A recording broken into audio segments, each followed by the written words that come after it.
Alright, Assalamu alaikum wa rahmatullahi wa barakatuhu. Today we have the second lecture for mini VA series.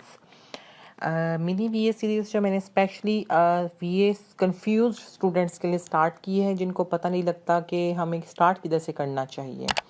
VA basically एक ऐसे इंसान को कहते हैं जो अपनी सर्विस रिमोटली प्रोवाइड करता है और उन सर्विस के एवज वो एक रकम या एक मखसूस बेनिफिट लेता है फ्रॉम द क्लाइंट। इस VA सीरीज़ के अंदर हमने बेसिकली कल के लेक्चर में इंट्रोडक्शन किया था। इंट्रोडक्शन में मैंने आपको बताया था कि VA होता कैसे है, क्या करता है, क्या नहीं करता है। उसके जो लिंक्स वगैरह हैं आप ग्रुप में देख सकते हैं। Now we will revise the lecture, जिसमें सबसे पहली जो VA की सर्विस मैंने बताई थी वो थी प्रोडक्ट हंटिंग। प्रोडक्ट हंटिंग होती क्या है? Finding a life changing product, जो आपको ऐसी प्रोडक्ट को एक फाइंड करना, एक ऐसी प्रोडक्ट को ढूंढना जो आपकी ज़िंदगी को तब्दील कर सकती है। इस तरह की प्रोडक्ट का एक इस तरह की प्रोडक्ट का एक क्राइटेरिया होता है। उस क्राइटेरिया में सर्च वॉल्यूम हाई होता है, रिव्यूज़ लो होते हैं, कंपटीशन लो होता है, अमेज़ॉन कम होता है उसके अंदर, और इस तरह बहुत सारे फैक्टर्स हैं जो हमने डिस्कस किए थे कल के लेक्चर में। और इनको एनालाइज करने के लिए जो टूल्स यूज़ किए जाते हैं वो है जंगल scout, helium 10, merchant word and viral launch. फिर उसके बाद हमने डिस्कस किया था सोर्सिंग। आखिर सोर्सिंग करते कैसे हैं, होती क्या है, और फिर अली बाबा से सोर्सिंग अगर आपने करनी है तो उसके लिए आपको क्या करना पड़ता है। सबसे पहले आपको किसी भी सप्लायर को क्वेरी भेजनी पड़ती है, उसको मैसेज करना पड़ता है, और फिर आप टर्म्स डिस्कस करते हैं, प्रोडक्ट के बारे में डिस्कशन करते हैं, पेमेंट टर्म्स डिस्कशन करते हैं, और देन सैम्पलिंग करते हैं। सैम्पलिंग करने के बाद जो भी प्रोडक्ट आपको कम प्राइस में अच्छे मार्जिन पर अच्छी क्वालिटी के साथ मिलती है, जिसका सैंपल आपको अच्छा लगता है, आप उसके साथ प्रोसीड करते हैं। उसमें क्या, फिर आप गुड्स को प्रिपेयर करते हैं, कॉटन लेबल्स लगवाते हैं, लेबलिंग करवाते हैं, पिक पैक शिप करने उसको सीधे आप उसके डेस्टिनेशन, अमेज़ॉन के डेस्टिनेशन पर शिप करवा देते हैं। सोर्सिंग के अमल में ये सारा प्रोसीजर आता है। आज के लेक्चर में हम डिस्कस करेंगे लिस्टिंग ऑप्टिमाइजेशन क्या चीज़ होती है। ऑब्वियसली हमने प्रिपेयर कर दिया, गुड्स हमारी चली गई, हमने हट भी कर ली कि हमारी प्रोडक्ट बहुत अच्छी हमें मिल गई। अब उसके बाद VA का तीसरा काम क्या होता है? लिस्टिंग को ऑप्टिमाइज करना। एक प्रोडक्ट को कीवर्ड्स के साथ लिस्ट करना एक महारत का काम होता है।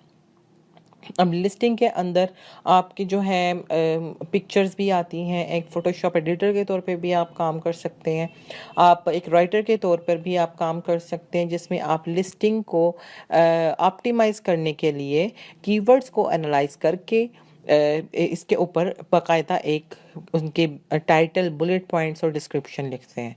तो लिस्टिंग के अंडर 3 सर्विसेज आती हैं। पहली आ गई कीवर्ड एनालिसिस की, जिसमें आप प्रोडक्ट हंटिंग के दौरान जो कीवर्ड्स निकाले होते हैं उनको मज़ीद एनालाइज करके मेन कीवर्ड्स ग्रैब करते हैं। सेकंड आ जाती है लिस्टिंग क्रिएशन की, जिसमें आप अमेज़ॉन के ऊपर लिस्टिंग को क्रिएट करते हैं और उसकी वेरिएशन अगर ऐड करनी है वेरिएशन ऐड करते हैं, अगर उसकी प्राइसिंग ऐड करनी है प्राइसिंग ऐड करते हैं, और बाकायदा एक लिस्टिंग क्रिएट करते हैं। थर्ड उसके अंदर आ जाती है लिस्टिंग को कीवर्ड के हिसाब से लिखना, listing writing and listing optimisation. आपने मेन कीवर्ड को लेकर या जितने भी आपके कीवर्ड्स होते हैं उनको लेकर अपने टाइटल बनाना है, बुलेट पॉइंट्स लिखने हैं और डिस्क्रिप्शन लिखने हैं। हीलियम का टूल स्क्रिबल मोस्टली इस चीज़ के लिए हम यूज़ करते हैं, लेकिन आप अगर एज अ राइटर काम करते हैं, अगर आपको राइटिंग बहुत अच्छी आती है तो आप आराम से अपने कीवर्ड्स के साथ एक बाकायदा डिस्क्रिप्शन को क्रिएट कर सकते हैं। तो listing of product Amazon requires UPC, universal product code. Universal product code को बाकायदा ख़रीदा जाता है, ख़रीदने के बाद उसको यूज़ किया जाता है as an identification number of the product. ये प्रोडक्ट का कोड यूनिवर्सल होता है, यानी कि कहीं पर भी आपकी प्रोडक्ट सेल की जाएगी तो वो उस कोड के हिसाब से सेल की जाएगी। Then add title and then description to your listings with the keywords which you will get while hunting the product. तो जब आपने प्रोडक्ट को हंट करना है उस वक्त आपने जो कीवर्ड्स निकाले होंगे उन कीवर्ड्स को यूज़ करते हुए आपने टाइटल, बुलेट पॉइंट्स और डिस्क्रिप्शन को राइट डाउन करना है, ठीक है। हाईली टारगेटेड कीवर्ड डिस्क्रिप्शन लिखनी है आपने, जिसमें कीवर्ड की जो डेंसिटी है, यानी कि जो कीवर्ड को यूज़ करने की मैक्सिमम कैपेसिटी है वो 2.5% होनी चाहिए। मींस इन एवरी 200 वर्ड्स इसको आपने 5 दफ़ा यूज़ करना है। Images should be highly professional and clear. Images बहुत ज़्यादा प्रोफेशनल होनी चाहिए और क्लियर पिक्चर्स होनी चाहिए। जब आपने एक लिस्टिंग को क्रिएट किया और उसको ऑप्टिमाइज़ किया, तो आपकी जो लिस्टिंग है वो मुख्तलिफ कीवर्ड्स के ऊपर इंडेक्स होती है। उस इंडेक्सिंग की वजह से आपकी जो रैंकिंग है वो खुद ब खुद आना शुरू हो जाती है। सो अगर आप एक अच्छे राइटर के तौर पर अपनी सर्विसेज देते हैं एज अ वीए और आपकी लिस्टिंग जो है वो रैंकिंग में इम्प्रूवमेंट लाती है, तो obviously you have done a very good job और आपकी जो एक इम्पोर्टेंस है, ये क्रेडिबिलिटी लेवल है वो बढ़ता है। सो अगर हम इसके बाद जो अगली सर्विसेज की हम बात करेंगे यहाँ पर, दैट इज़ रैंकिंग। आखिर रैंकिंग का मकसद क्या होता है? रैंकिंग होती क्या है? जब आपने एक प्रोडक्ट को भेज दिया, एक प्रोडक्ट की डिस्क्रिप्शन और लिस्टिंग तैयार कर ली, तो वो सेल कैसे होगी? उसको सेल करने का जो अमल होता है वो होता है रैंकिंग के बाद। यानी कि एक प्रोडक्ट को अगर आपने करोड़ों लाखों की पोजीशन में से उसको फर्स्ट सेकंड थर्ड पोजीशन पे उसके रेलेवेंट कीवर्ड को लेते हुए रैंक कर दिया है, पोजीशन कर दिया है, तो उसकी सेल्स ऑटोमेटिकली स्टार्ट हो जाती हैं और स्टार्ट होने के बाद आप उसको मेंटेन रखते हैं।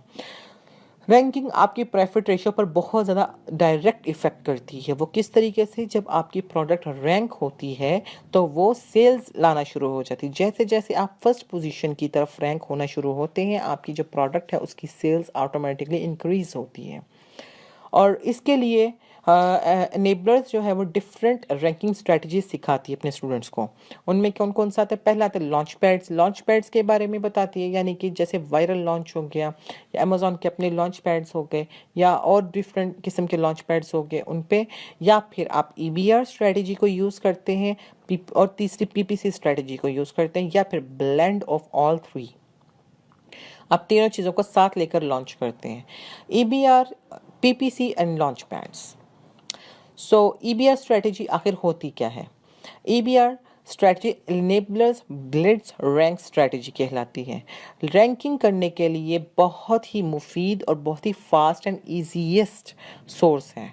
इसमें क्या होता है, रिजल्ट्स जो हैं वो ऑलमोस्ट 60% जल्दी अचीव होते हैं एज़ कम्पेयर टू पीपीसी, जो कि बाकायदा कीवर्ड्स पे रैंक करके और फिर उसके ऊपर सेल्स लाकर वेलोसिटी बनाकर फिर रैंक की जाती है। तो ये काफ़ी स्लो प्रोसेस होता है। लाइक जो प्रोसेस 3 या 4 माह में एक कीवर्ड के ऊपर होता है, वो काम ईबीआर स्ट्रेटजी से ऑलमोस्ट 30 से 35 दिन के अंदर आप आराम से कर सकते हैं। सो आप किस तरीके से करते हैं? थ्रू क्रिएटिंग सेल्स वेलोसिटी, यानी कि आपने सेल्स की हैवीनेस के साथ, सेल्स की कन्वर्जन्स के साथ आपने अपनी जो प्रोडक्ट है उसको ऊपर लाना होता है। उसके बाद रेप्यूटेशन बिल्डिंग होती है, जिसमें रिव्यूज़ एंड फीडबैक्स आते हैं कि आपने किस तरीके से रिव्यूज़ एंड फीडबैक्स क्रिएट करने हैं। सोशल प्रेजेंस होते हैं कि आपकी प्रोडक्ट के बारे में आपके जो बायर्स हैं उन्होंने क्या क्या कुछ लिखा है। जैसे जैसे रिव्यूज़ के बारे में उनको पता लगता जाता है, जो आपकी ये बायर्स होते हैं, कस्टमर्स होते हैं, वैसे वैसे आपके लिए बेहतरी आती जाती है प्रोडक्ट के प्रेजेंस के लिए। तो अगर आप ईबीएस स्ट्रेटजी यूज़ करते हैं तो आपको इसके अंदर थोड़ी बर्निंग करनी पड़ती है। अब थोड़ी नहीं, काफ़ी बर्निंग करनी पड़ती है, लेकिन अगर आपकी प्रोडक्ट एक रैंक के ऊपर आ जाती है तो उसके बाद आपको किसी किस्म की बर्निंग की ज़रूरत नहीं होती है। प्रोडक्ट खुद ब खुद आपके लिए प्रॉफिट जनरेट करना शुरू हो जाती है। And the last but not the least, PPC, pay per click or advertisement sponsored ads। पे पर क्लिक आखिर होता क्या है? जैसे हम गूगल पे जाते हैं, यूट्यूब पे जाते हैं, वहाँ पे पेड एडवर्टीज़मेंट चलती है, उसी तरीके से अमेज़ॉन पे भी पेड एडवर्टीज़मेंट चलती है। उस पेड एडवर्टीज़मेंट को हम पे पर क्लिक या स्पॉन्सर्ड एड्स कहते हैं। उस दौरान जब ये सब कुछ मतलब हम स्पॉन्सर्ड एड्स चलाते हैं अपनी रैंकिंग के दौरान या बाद में भी, हमें स्पेसिफिक गोल्डन कीवर्ड्स मिल जाते हैं थ्रू पहले हम ऑटोमेटिक चलाते हैं, ठीक है। ऑटोमेटिक में ये होता है कि आपने जिन जिन कीवर्ड्स को अपने लिस्टिंग के अंदर यूज़ किया है या वो जिन जिन कीवर्ड्स पे आपकी प्रोडक्ट इंडेक्स्ड है उन कीवर्ड्स के ऊपर आहिस्ता आहिस्ता क्रॉल करके वो आपके लिए मुख्तलिफ कीवर्ड्स ग्रैब करती है जिनके ऊपर सेल्स होती हैं। फिर जिन कीवर्ड्स के ऊपर सेल हो जाती है आप उन्हीं को मैनुअल कैंपेन्स में डालते हैं और मैनुअल उनके ऊपर कैंपेन चलाते हैं। अल्टीमेटली आहिस्ता आहिस्ता तजर्बा कर करके फिर आपके पास ऐसे कीवर्ड्स आ जाते हैं जो आपको गारंटीड सेल्स देते हैं, जो आपके लिए अमेज़ॉन चॉइस होते हैं। अच्छा, उसमें ये भी है कि आपको कीवर्ड गोल्डन कीवर्ड लेने के लिए कम से कम 4 से 5 महीने का अर्सा दरकार होता है, यानी कि आपको इसके अंदर बर्निंग करनी पड़ती है। आपको पैसे इन्वेस्ट करके निकालने पड़ते हैं कि कौन से कीवर्ड्स असल में आपकी प्रोडक्ट के लिए रेलेवेंट हैं। तो ये जो पीपीसी है ये एक बहुत बड़ा आर्ट है और इसको लर्न करने के बाद आप आराम से इसकी सर्विसेज पर मंथ $300 तक दे सकते हैं। So all of these services are All of these services are listing optimization, listing creation, keyword analysis, ranking through EBR strategy, through PPC। ये सब की सब जो टेक्निक्स हैं ये सब आप enablers के साथ लर्न कर सकते हैं और अल्टीमेटली आप स्टार्ट कर सकते हैं अल्टीमेटली आप फ्रीलांसिंग कैरियर। अब इसके अंदर आप थोड़ा सा अमेज़ॉन को लेकर थोड़ा सा इसको दोबारा से रिवाइज कर लेते हैं। डिग योर लाइफ चेंजिंग प्रोडक्ट। सबसे पहले आप अगर आपको A to Z सर्विस देनी है किसी को तो वो आप किस तरीके से देंगे? वो आप इस तरीके से देंगे कि आप सबसे पहले उनके लिए लाइफ चेंजिंग प्रोडक्ट को हंट करेंगे। After that you will source the best profitable price. अपनी प्रॉफिटेबल प्राइस के ऊपर आप उसको सोर्स करेंगे and after that list it with great images and content. आप बेहतरीन इमेजेस को यूज़ करेंगे और बेहतरीन कंटेंट लिखेंगे with the proper keyword optimisation. उसके बाद उसके ऊपर EBR स्ट्रेटजी और PPC स्ट्रेटजी रन करेंगे और उसके बाद जब वो रैंक हो जाएगी मल्टीपल कीवर्ड्स के ऊपर और ऑर्गेनिक ऑर्डर लेना शुरू कर देगी तो आप अकाउंट मैनेजमेंट की सर्विस देंगे। So all together all these services are a bunch of services, जिसमें से अगर आप 2-3 सर्विसेज पे भी अपने आप को मास्टर कर लेते हैं तो आप मंथली आराम से $200 से $300 पर अकाउंट कमा सकते हैं इनिशियली। हाँ, इसके लिए यहाँ पे मैं थोड़ा सा आपको मेंशन कर दूं कि आपको थोड़ा सा तजर्बे के लिए किसी किसी भी तौर पे किसी BC स्टूडेंट के साथ या किसी भी कोई भी क्लाइंट है या कुछ भी ऐसा है जिसके साथ आप इंटर्नशिप करें या अपने आप प्रैक्टिस करें और साथ साथ असाइनमेंट्स जो आपको मिलती रहें। अगर आप स्टूडेंट हैं VA सेशंस के VA बैच के, आप उनके असाइनमेंट्स करें या आप दूसरे क्लाइंट्स के साथ पार्टनरशिप करें। किसी भी सूरत में आपको पहले थोड़ा बहुत अंडरस्टैंडिंग और तजर्बा होना बहुत ज़रूरी है। तो ऑब्वियसली जैसे मैं हर जगह कहती हूँ कि एक मेंटर का हाथ पकड़ना बहुत ज़रूरी होता है, एक गाइडेंस देने वाला बहुत ज़रूरी होता है। तो आप अगर किसी मेंटर का हाथ पकड़ेंगी तो आप जल्दी अपने आप को एज अ VA एस्टैब्लिश कर सकते हैं। सो आज के लिए हम इतना ही करेंगे। इंशाल्लाह हम कल नए सिरे से नई चीज़ों को डिस्कस करेंगे जो आप एज अ VA कर सकते हैं। टिल देन अल्लाह हाफिज़।